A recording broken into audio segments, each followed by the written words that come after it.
Welcome, welcome. It's Kylie and Bianca from My Mind Coach, and this is the Tiger and the Swan podcast. And Yeah. what's really funny is that we've been talking about, Kylie's the swan and I'm the tiger. And then somebody who just had an amazing entrepreneur just had a really cool coaching session with Kylie, and he goes, "Man, she's a beast." And I said, "I have never heard Kylie being called a beast." He goes, "No, seriously, more people need to know that Kylie's a beast." And so we realized it's like the swan beast, and then Kylie called me the tiger lady. I thought, oh God, look at this, the duality, the complex human nature of these women. Tiger lady and swan beast.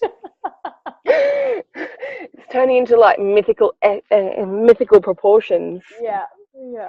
But look, we are really carrying on with this theme about what's the difference between creating flow or just being slack and lazy, and then kind of challenging the idea of what commitment and showing up is versus forcing and hustling out of perhaps fear and scarcity. And the title we decided to call this episode is self-promotion and the prostitute. And and I think part of this theme of showing up and stepping out into our leadership in a bigger way has been influenced by this idea of, when are we sacrificing and prostituting our values or ourselves, or when are we actually just being a talented, embodied self-promoter that has the greater good in mind. And to put you on the spot, Kylie, you just did a video just recently about showing up, and you gave a great example of how when people first join a gym, they find it, feeling awkward and don't know the moves and don't know how to do the steps. But if they just show up, that's the first step to creating success. And you were sort of saying, started the video off about apologizing for not showing up, and I suppose for having this journey that's going on in the background. And I thought maybe you could elaborate a little bit more about why would you even need to apologize, and what's the purpose of you showing up, and if you don't show up, what's the risk of it, what's the consequence of it? Oh, so many great questions, Bianca. Oh my God, 3-part questions.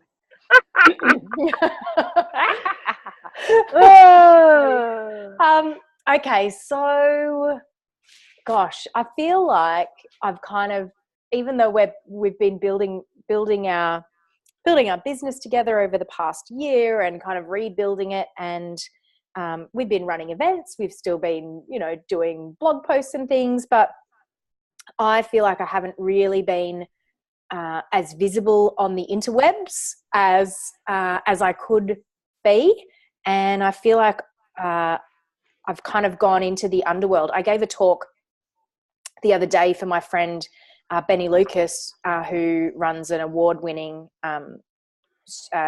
gym, studio, yoga center, this incredible synthesis thing called Flow Athletic, which is an amazing place to train in Paddington. Anyway, I was giving a talk to him to him and his team about the hero's journey,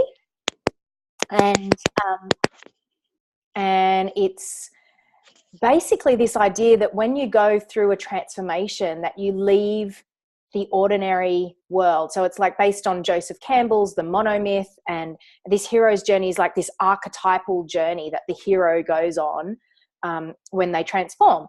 And so they leave the ordinary world. At some point they accept the call to adventure, and they go into the underworld, which is in mythology, it's like this secret land of myths and dragons and swan beasts and tiger ladies. Swan beasts and tiger ladies, and they go into this land, and the classic Star Wars, the moment of transformation where Luke Skywalker discovers that Darth Vader is his father, and it's like in this dark cave. And so pretty much every great hero movie, every great transformation movie goes through these series of stages where the hero gets the call to adventure and leaves the ordinary 3D world where his or her senses are the most kind of important information, like seeing, hearing, feeling, tasting, touching, the external senses, and goes into this land of the underworld where the inner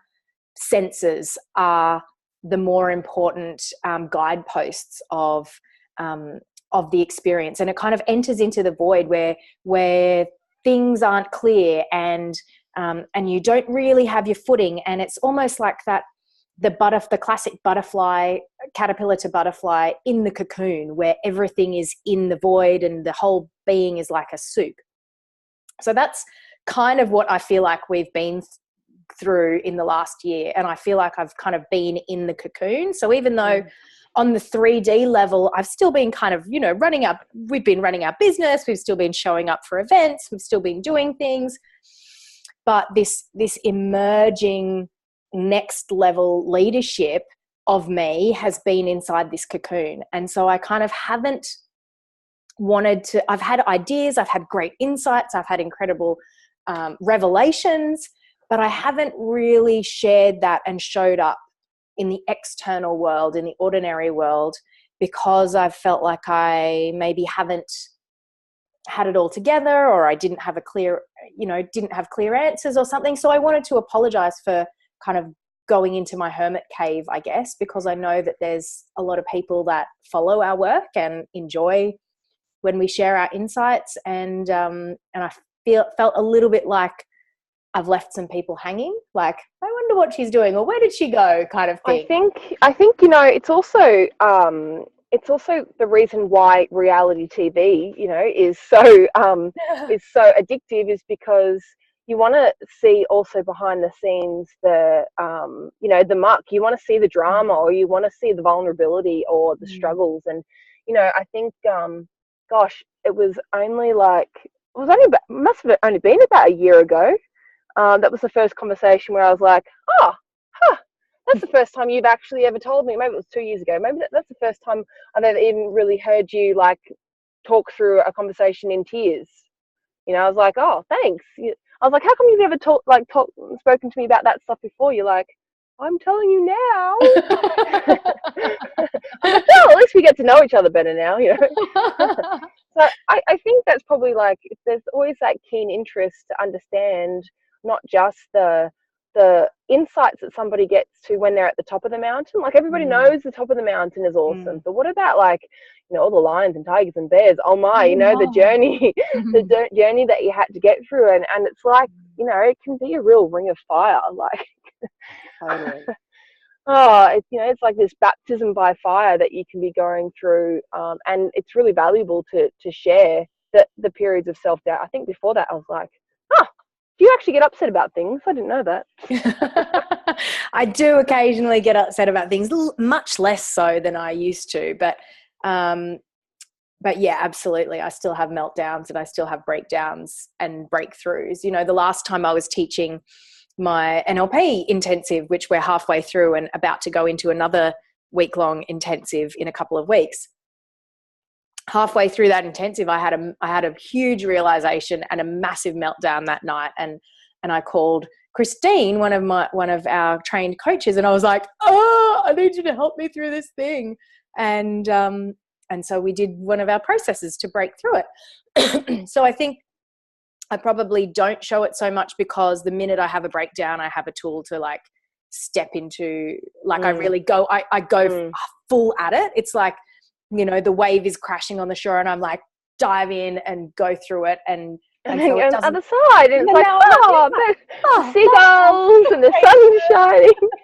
It's shining, there's rainbows, and I've like just been through this like. And you're like, wave? What wave? Breakers? What breakers? Done. All done. So I kind of move through things faster. But I don't know. I guess I feel like, to kind of come back to the original 3-part question, I feel like there's a lot of value in showing up in the daily insights that happen, and I feel like this incredible social media world that we live in, where we can feel connected to someone that we may have never met, but we just watch their videos.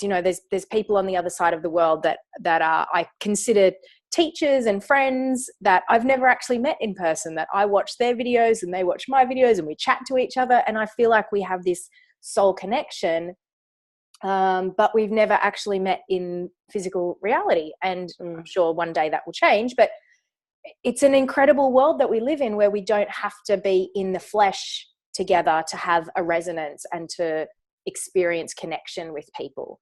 So, and I think it's like we get that so quickly and easily from our network of peers. I mean, I know that you and I probably, we definitely, because we had like speak 3,800 times a day, through the various online channels and then through ESP. Like, there's so much processing that happens that it's almost like you're rushing through the end of the chapters of the story, and you get to tell someone the end of the story, and they're like, oh, but what about all the crisis points that you got through there? yeah. And I think, like, what I sort of interpreted was you showing up was perhaps revealing the steps that only happened a few chapters ago.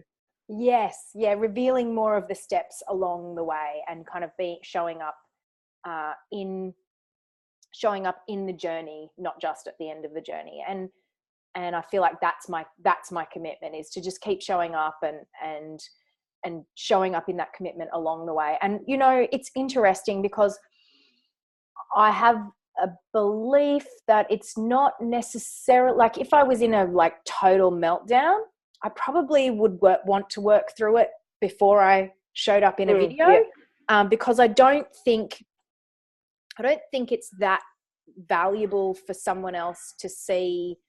I feel like it's just feeding the drama. If I show up, I knew someone who on social media who showed up a long time ago, who showed up in a complete meltdown and totally in tears and sobbing their heart out, and like and then they went dead.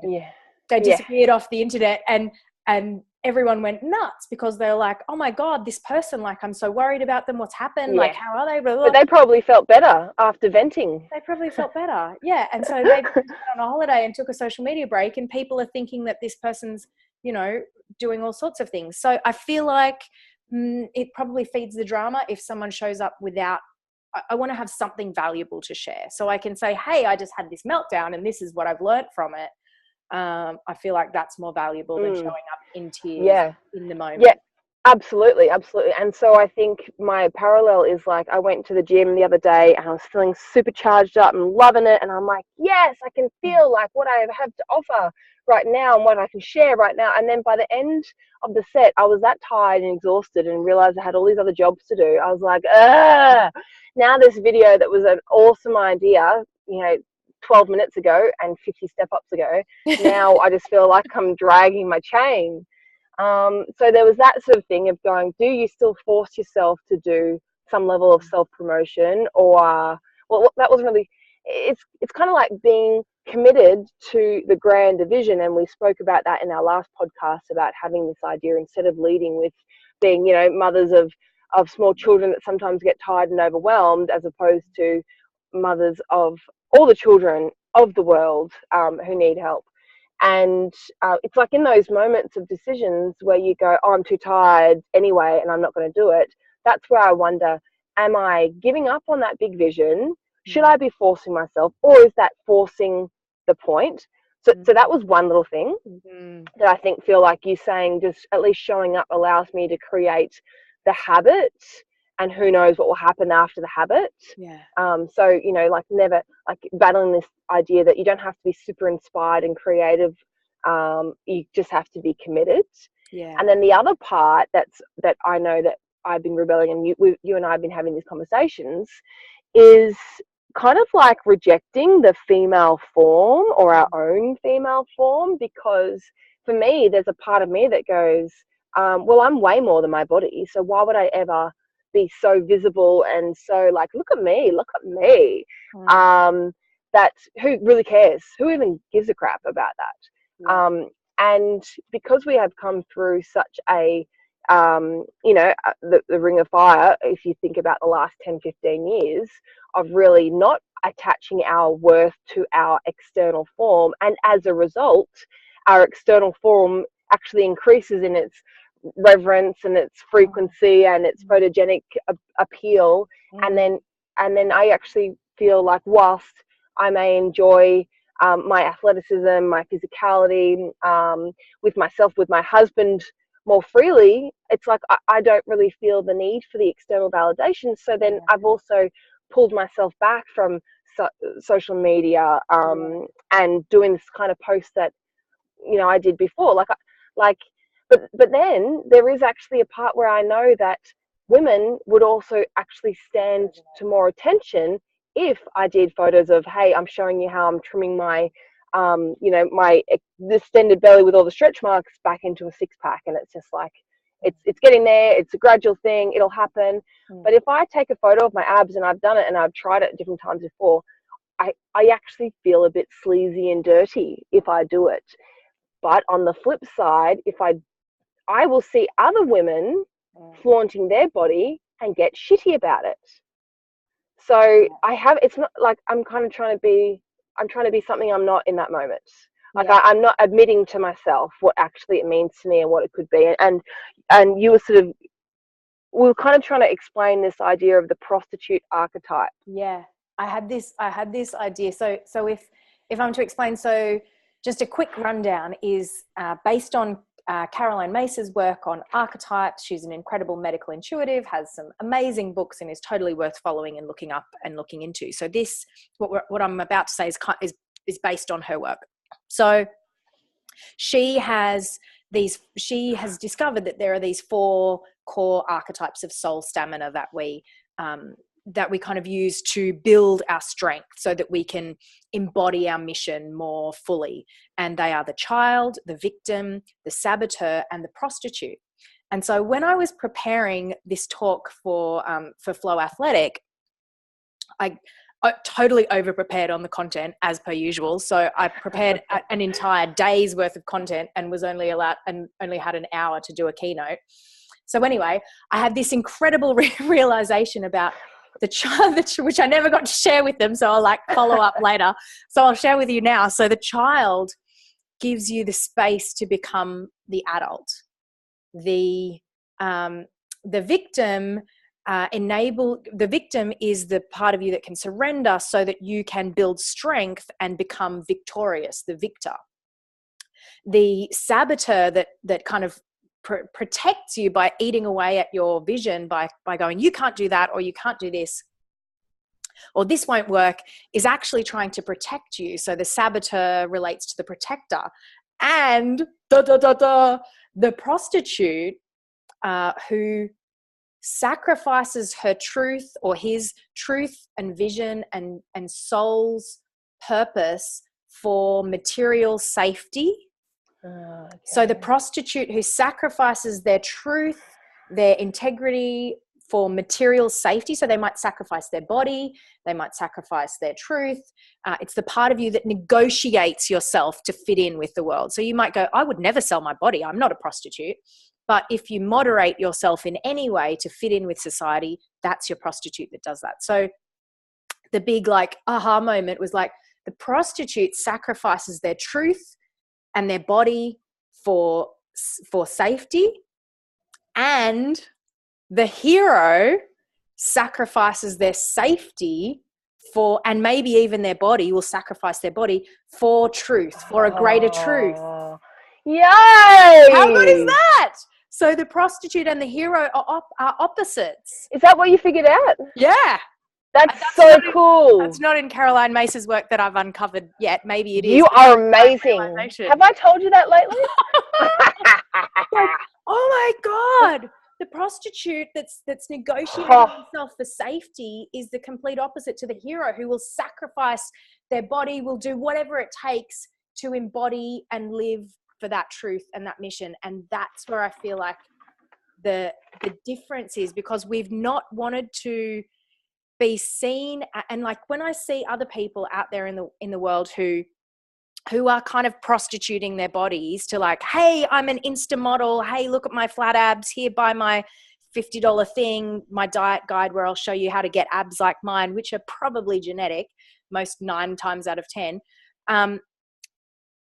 When I see someone like that, that's kind of prostituting the Insta fame for their wealth, I kind of go, I don't want to be like that, because our work is so deep, so sacred, so reverent. And so I was kind of separating myself and you know, what we're doing from that. But then at the same time, it's kind of like we're a little bit a best kept secret. Like the people that come into our world and do our stuff are like, holy crap, this is transformational.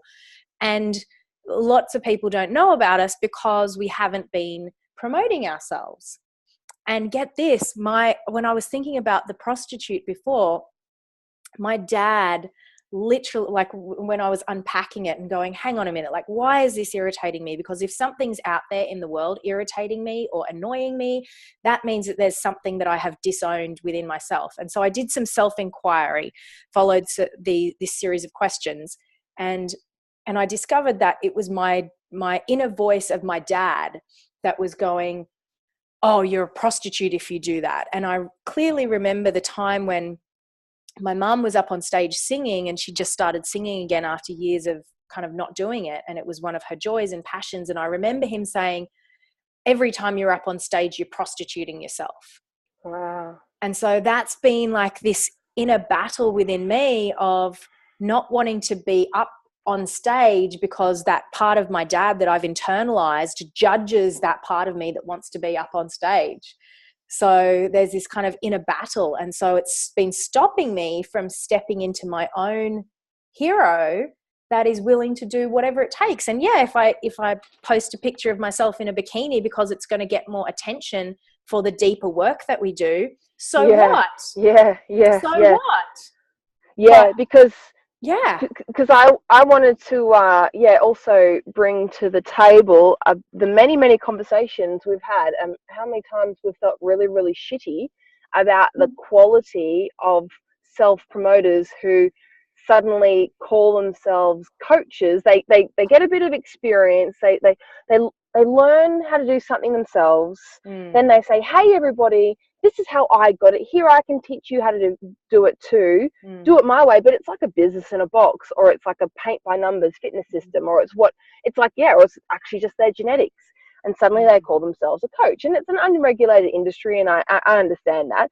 But when you suddenly now tell people, hey, I can teach you how to coach as well, and then you're going to be a coach, and we're all going to coach, and then we're going to do some more coaching, you know, it's something that really aggravates both of us, that there's the shadow work in that too, because it's like, you know, really you can't just stand for something, you also have to, in that same moment, stand against that as well. And in the meantime, when you just sort of like standing between two realities, your desire to liberate humanity, which is what I'm just reading from your little notes to me in our channels, and then also this desire to not be a hypocrite and therefore not be seen. It's like you just sort of neither here nor there, not actually fulfilling either. But I liked even, you know, you seeing people that you do enjoy and how they do self-promotion and how they receive money and how they use their body. Well, it's not like they're using their body. That's the thing. That's the problem that I was having, is that when I actually do see women who are really embodying their beauty and their grace and their fierce mama bear, you know, ideals, they just show up and they happen to be beautiful as they're doing it. That's right. They just show up. They just show up doing their thing, living their mission. And if they happen to be really photogenic, or if they happen to be beautiful while they're doing it, so like more the better for social media. But it's not that they're kind of using their physicality. They're not using their body just to get attention. They're living their message and embodying their message. So I feel like there's this really subtle frequency difference between using your body and embodying your higher truth. Yeah, it's about the intention. So as I have been watching now, different women and putting photos of their body up online, and you know, I also realized that part of my reticence to put myself out online was also, you know, when I was doing body sculpting, there was no such thing as a selfie. How funny is that? And then just seeing women as they're doing things now. And I realized that a lot of times women are actually, so I was afraid of men looking at me and lurking at me and creeps, right?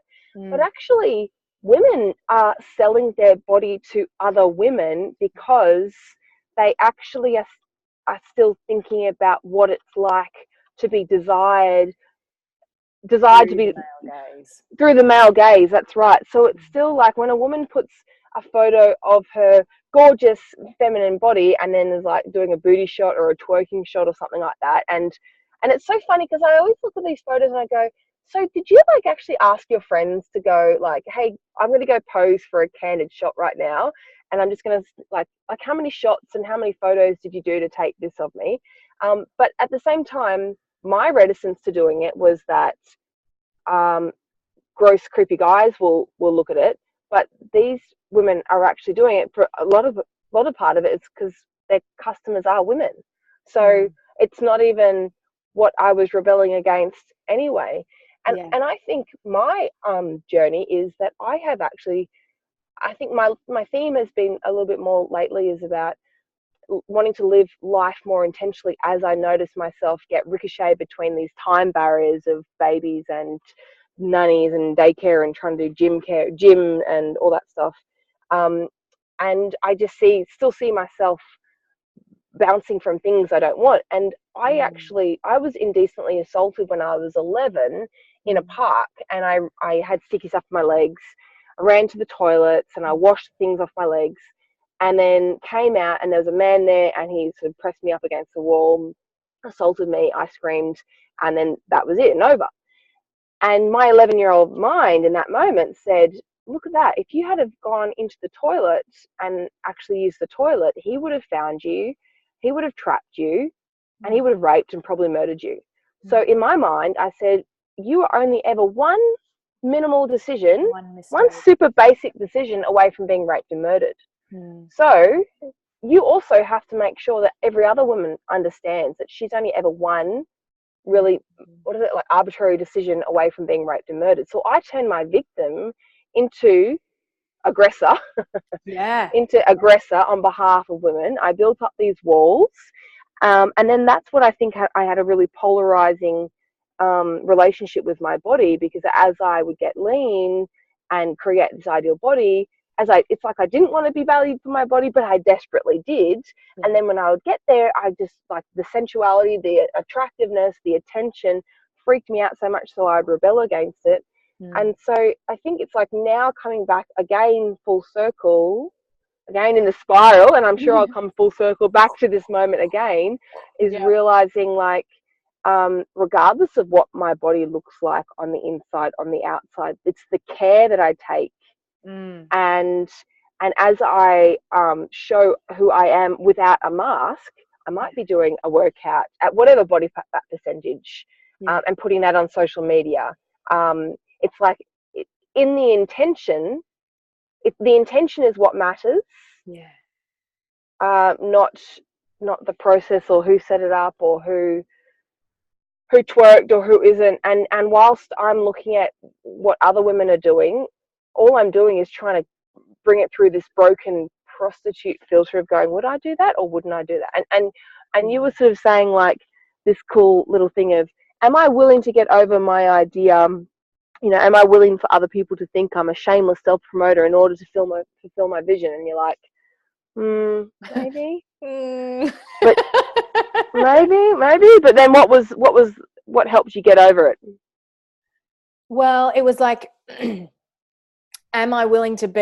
And I think a big part of this is this, self to other, like in this incredible social media world that we live in, it's like we're constantly looking at what others are doing and others are looking at us. So there's this very real, visceral sense of, I'm judging someone else, whether I like it or not. I'm judging someone else because it's just the way our brain functions, and going, would I do that or would I not do that? Is this for me or is this not for me? So there's constantly this checking in that's happening. Can I take a photo in my bikinis as long as somebody else didn't take it and I didn't like get it from the box shot? Like, when is it okay? When is it isn't okay? Okay, and when is it not okay? And kind of going through, like, does this fit with my values? Does this fit with my integrity? Does this fit with what I'm doing? And meanwhile, you're not showing up. Doing this. Meanwhile, while all of that chatter is going on, exactly, I'm not showing up. Well, I'm too busy watching what other people are doing. I'm not showing up myself. And I forgot what I was going to say. Oh yeah. So what changed was, would I be willing for other people to see me and judge me as a shameless self-promoter to fulfill my vision? It kind of didn't feel like that would, like, yeah, maybe not. But if I make it more about a vision for the world, that's not just about me and building my business and serving our clients, that if it's not just about me, but it's actually about someone else. And so that's where it kind of comes back into that Queen's legacy that we were talking about in our last episode, saying that if, like, would I be willing to get over myself and do some self-promotion and put ourselves out there in something like this podcast or in a bikini shot or whatever? Would I be willing to do that in order to grow our business and donate a portion of those proceeds to help get child sex slaves off the street, or put a mother to care for children in an orphanage? Hell yes, I would be willing to do whatever it takes. And then I can step into my hero that is willing to do whatever it takes to do something heroic, because it's about more than just our business and what we want for ourselves and our family and what we're delivering for our small little niche. It's about a global vision. And so when I think about that in the context of a global vision, of course, like my little insecurities and, oscillations and judgments and self-judgments, it's like, it's completely irrelevant. Like, get out of the way, get out of your own way, just do it and show up. And that's actually where the people who are promoting or are viewing a self-prostituting actually have a lot more clarity and are actually 100%. More powerful. Totally. So it's totally. Like, because they're at least like, yeah, I'm totally willing to do this for my family or for my personal bank. They're showing up. So like, hats off. Like, they're the ones that are doing it. So absolutely. And, I had this sort of, vision of us in a year's time of actually being able to go over and do, like, I really love, I'm actually more motivated to do work rather than work in my business. I'm actually more motivated to showcase the incredible stories of the women who change. Like I am deeply connected into the changes that happen when I think it's my introvert extrovert sort of balance, that when it's one person, like I had an amazing coaching session with one of our clients that I think I want to share about this in our next podcast. Yeah. Just about the real deep true work, because when I'm connected into the individual, they are so important to me. When I think about the collective of individual, like Western women individuals, I'm not connected. It goes missing for me for some reason. Yeah. And so I actually just love showing, like doing a showcase of a woman's hero's journey and make a really visual, incredible brand video. That's actually what motivates me. And I thought, gosh, imagine in a year's time going over to one of these, like an orphanage in Sri Lanka, and actually seeing, $500 puts one caretaker in a year. Like, imagine going back and seeing the 30, 40, 50 children that she's directly had an impact on because of that. Like, that's ridiculous. Like, that's like a smallest drop in the ocean that we could do. And creating a video like that, I'm like, yeah, sure, look at me, I'll show you my abs, I'll show you my booty. I'll even twerk for that. I'll twerk. Oh my god. Oh my god, if that would help, I would do that. So it's like, that's part of the vision that really motivates me and puts a rocket under my butt. But it's kind of also funny, because what's also held me back is that there's also an element of trying to apologize for your physical form when you're a woman as well. And you did a talk not that long ago to the same group of people, I think, and one of the girls came through to me, booked in a call with me, and she said, I just really love how Kylie gets there. She's talking about how, like, she never steps foot in the gym and she just looks like that, and she looks amazing and she doesn't diet at all. And I thought, what? how did you ever get that conclusion from anything that Kylie says? I just literally talk to Kylie every other Wednesday when she's on the treadmill, when she talks to me, because she has to like book in a marketing discussion while she's on the treadmill. And there's parts of those things where I would have gone like, oh, I don't want anyone to ever mistake that, or to misunderstand that. So therefore, there must be something I need to be doing differently to make sure that they understand that that's not right. But it's like moving the shift about actually coming into the collective conscious of where they're at. And for people from where they're at, that might actually be where they can hear it. Yeah, they can hear it. Yeah. You know, because they're on a level that's really true. You don't force or punish, or like you rock up to the gym just for the sake of it. I don't know, like just to have a talk on the treadmill. I work out. I know you do. I know you do. But not in the way that this woman. I could definitely work out harder than I do. And I probably will work out a bit harder. Look, but it's we'll put the throwdown for some Instagram husband photo shoots in Bali in September. That's our next sort of like us committing to ourselves and our creative expression. Yeah. I think it's interesting what people distort your message to be, because our message is very much, when you love yourself, then exercise an activity is an expression of love for your body. And so then you might take a walk in the park, or you might, go for a swim at the beach, or you might play cricket with your kids. And that's an activity that you love and that is an expression of joy. And so it's not something that you're forcing yourself to do. Similarly, though, you could also go do a spin class, or go to a boxing class, or go do an amazing weight session as an expression of love for your body. It's like you said before, it's the intention with which you do it. It's like, if I go to a boxing class and I'm hating myself because I ate a burger last night, well, that's not really very useful. But if I go to a boxing class because I love getting out the aggression, and I love the fast pace, and I love the getting my sweat on, that's a completely different experience, and it will actually have different results as well. So I think that was the point I was making, and she might have interpreted it. Yeah, but it's like you kind of also, this is where I realized stepping into a larger leadership vision has made me less cagey and less selfish about how people are allowed to interpret my message. Yeah. So, for instance, I have friends, colleagues who are amazing internet marketers, and they have the most basic of funnel, which is essentially showing her body. She's got a beautiful body, but she also has a lot of stretch marks, and she's got a beautiful tribe of kids. And all she does is, you can buy a $50 program, and they've had like 40,000 people buy their program. And it's just one ad, they just keep on showing up. And I thought, geez, it's just actually to show that somebody can, juggle kids, can, eat, a healthy lifestyle. And I could do that too for $50.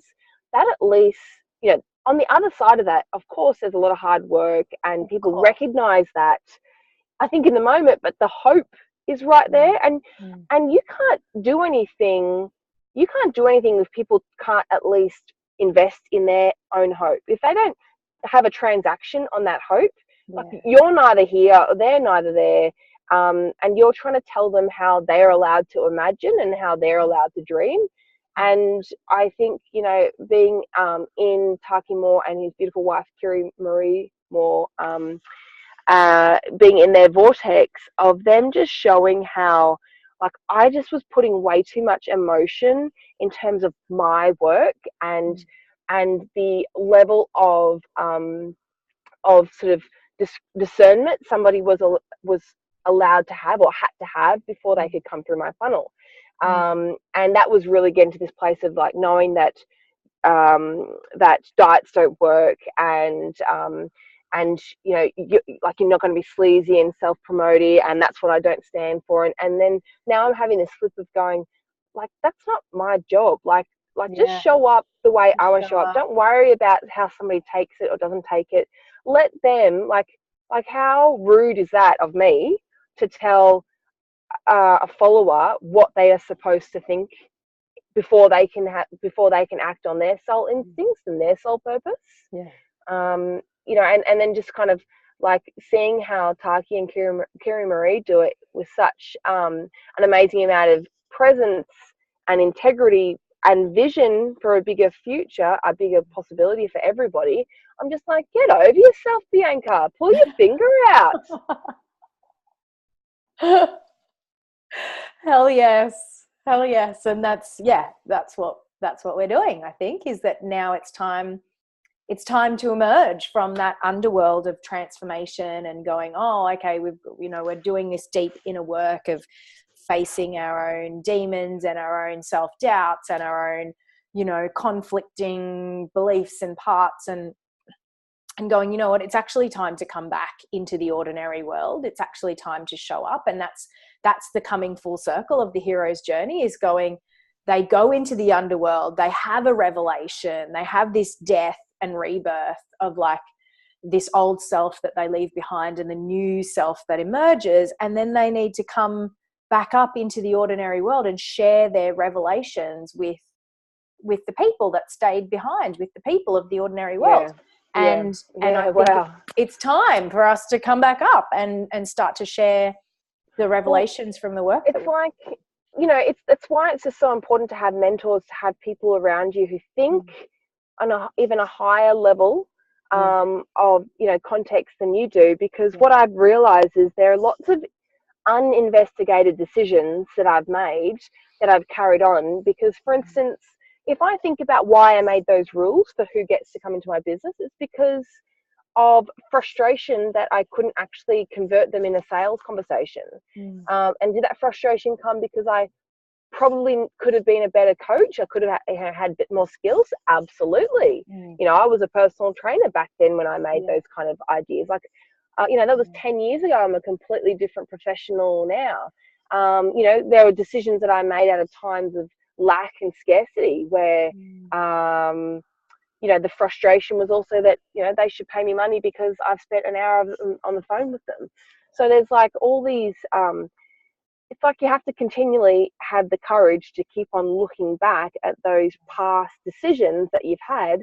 And I think, even just having a little example, like, working with awesome, personal trainer, Chris Dufay, and like I can easily show the mirror up to everyone, like, oh, hey, here's something I can see in you. Oh, here's something here I can see in you. And they're like, oh, wow, that's amazing. And then, like, actually confronting your shadows is really confronting, especially when somebody else says it to you first as well. And like I filled out this questionnaire that actually had a whole bunch of things, like way more scientific than I've ever gone into. It's all like, it's like the naturopath having to ask you those questions, like, how many times do you poo a day? And like, does it come out gold or does it float? I'm like, oh my God, this is okay talking to a woman about this stuff. But then it's like all these invasive questions because of this level of the level of a different version of health. And I think I have really, like, my version of health has also been a lot about what you see on the outside. And I think that's what is a lot of people too. But even as I sit here, part of that commitment and, that conversation about should I video myself, like be committed or be inspired, or I'm feeling tired. Part of that tired and fatigue is things like I'm really bad at switching off. I'm really bad at knowing when to say stop. I'm really bad. I find it really hard to be present. I'm either all present and I let everything drop down, or I'm like constantly thinking about the next greatest thing. And if I actually tuned in and tapped into like those times that I have a coffee, I'm like, I really needed that coffee. It's like looking at the levels of stress that you actually have in your body. And sometimes I think that stress is also from you just not giving yourself permission to be who you really are. And who you really are might actually be a self-promoter, might actually be a prostitute to a hero, Yes. I'm going to bring out my showgirl that's been in hiding. Oh my gosh. I've had a showgirl in hiding for a long 7 years or so. Yeah, it's that singer in you too. Like like that video of you, whenever I introduce anyone sort of says, oh, you know, Kylie's a singer too. They're like, oh, that's nice. I'm like, no, you have to see it sing. And there's this incredible video of Kylie singing just with Ollie singing Amazing Grace. And I listened to that when I was like in labour after freaking 40 hours of labour. And I had 2 hours left to put 2 hours break. And then I had to push. And that's the video I listened to. And Pete's like, I was listening in headphones, and Pete goes, oh, are the girls saying nice things to you? Is that why you're crying? I was like, no! This is Kylie singing Amazing Grace. And the baby Ollie's there looking at her. And there's a baby on the other end of this like 43-hour journey. Oh my God. So funny. I think more people need to know about your show, girl. Yeah, it's time to go for the big reveal, I think. Huge reveal, like integrate all of them. So I suppose that's like just tying it all up as well. It's integrating those parts of you. It's integrating those parts of the self that we have disowned. My athlete and my exhibitionist. Showgirl. I watched your showgirl routine go. Did you laugh? Did you laugh at my body sculpting routine? Amazing. It was the best. It was the best. We'll have to put links to these videos we're talking about as well. Yeah, absolutely. So yeah, committing to show up as, I think that's the thing though, it's like being unapologetic that we are multifaceted and we are multi-talented. And, you know, I remember Marie Folio a whole bunch of years ago doing this like dance video thing of like, hang on, are you a marketing coach? Or like, and she used to be a dance trainer and stuff. And so it's like, yeah, I am multifaceted and multi-talented. And yes, I am a, you know, great singer. And yes, I'm also a healer and teacher and coach, and giving yourself permission to be all the things that you are and not feel like just because you're one thing that you can't be something else as well. Yeah, and I think that's really important too, and that's what like the masculine way that Taki has been showing to us. Like we've had this really like curly, you know, crazy conversation, which is really kind of, you know, like standard, yeah. Standard. But you know what also Taki has been holding the mirror up for me and showing my shadows is that like just also make it really easy, like show people the heights with which you can take them, you know, how wide your embrace can be, of your scope, but also make it really simple to take that next step. And so I think I wanted to like just finish off our little conversation here as to be like a really easy next step for somebody who's just like vibing with what we're saying, wants to go on a journey. And it's kind of like, if you were just to look at the way you're showing up in the world, just by perhaps your healthy habits or lack thereof, or the way you're managing stress and how it's showing up in your body. And if that's a place where you know that you're not truly congruent and embodying who you really are and showing on the outside who you really are, like I think it's just about just reaching out. We have a really cool personal power diagnostic. It's like a feminine power diagnostic that takes a couple of minutes, and it gives us a percentage score on where you're operating, like the potential that you're operating in these different areas of health, wealth, and love and relationships. And how well you're showing up is also means how influential you're being, how present you're being, how powerful you are, and then how much pleasure you're actually experiencing in your life. So it gives us a real snapshot. So would that probably be the best way, is like take that diagnostic, and then that will show you, we'll be able to help you more in terms of the free trainings and resources that we have available. But there's also an opportunity for you to book in for a power chat. Which is just a quick call with it's either with me or one of our coaches that can give you a really good snapshot on where to from here. Do you think that's probably like a good way to help people understand? Yeah, for sure. I feel like if you do the personal power diagnostic, and in whichever areas you're low on, you're operating from a low percentage, and you're not getting the results that you want in any area of your life. If you're not getting the results that you want to be getting, or you think you could be getting, or you think you should be getting, then in some way you're not showing up for that part of your life in your best self. You've got some conflict, some interference, some sabotage that is running interference on you being able to get those results. Otherwise, you'd have the results, right? If you were embodied in your true self, you would have the results that you want in those areas. And so for us to show up in, we've taken you on this like roundabout journey to give you an insight, a snapshot into how we're wanting to show up at a bigger level and play at a bigger level in our business and the work that we do. So if at any point in your personal power diagnostic, you're not getting the results that you want, then it means that you're not showing up as your truest self in those areas, and something's running interference, and we can help with that, right? Yeah. Like we go on this journey all the time. We can help with that.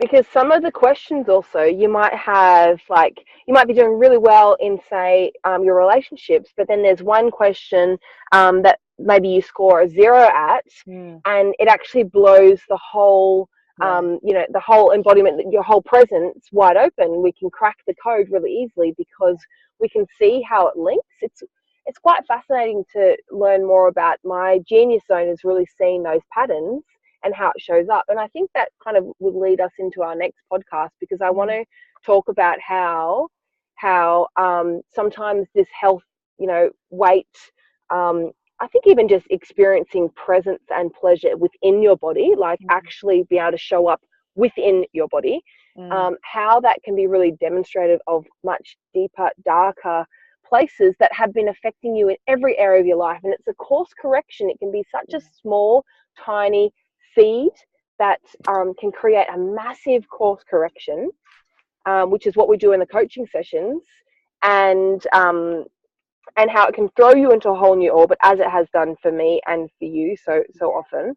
But it's like it's like getting the snapshot first can lead you into where you think it's a problem. Like, I've had one lady where you might think it's a problem with alcohol, when actually it's because you're not fulfilling your purpose of actually being a mother. And how if you stop fighting against that part, then it all fits into place. It's like a Rubik's Cube. You're going to keep on fighting against your Rubik's Cube if you don't have it. It's all in alignment. Yeah, absolutely. So let's do that for our next podcast. I like it. Let's do that. Yeah, it's been fun. It's been fun. Thanks for listening, team. If you want to reach out, if you've been vibing, do that, and we would love to help you in any way. Yeah, I think we just need to put that URL of the personal power diagnostic. So mymindcoach.com.au/power. Sounds good. Yeah, okay. I'm off to twerk my booty. Do it. Okay. In the gym, I mean. Bye. Bye.